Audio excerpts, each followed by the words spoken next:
ma do an ye physique kalanga i billahi ki miri yɛrɛ ko physique de kɔrɔ ye jumɛn an ka kan na o lɔnbaliya yɛrɛ de ye matière in gɛlɛya an ma. Bienvenue sur notre espace, comment dirais-je. Bi an bɛna kuma min kɔrɔ f'i ɲɛna o de ye physique ye. Physique ale ye kalanbolo de ye min bɛ fɛn minnu bɛ an ɲɛkɔrɔ.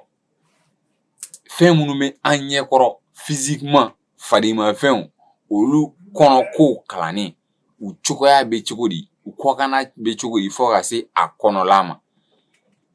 Fankaw ni giriyaw ni dɛndɛw ni kow cogoya bɛ cogoya min na n'i ye nin juran a bɛ ben cogoya di n'i ye nin sama nin bɛ a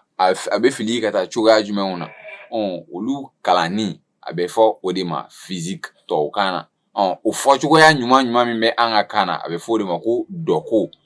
dɔ o bɛ fɛn kɔnɔla de yira donc n'i ko dɔko o ye fadiw kɔnɔla karan de ko ye o la a bɛ fɔ physique de ma an ka kan na ko dɔko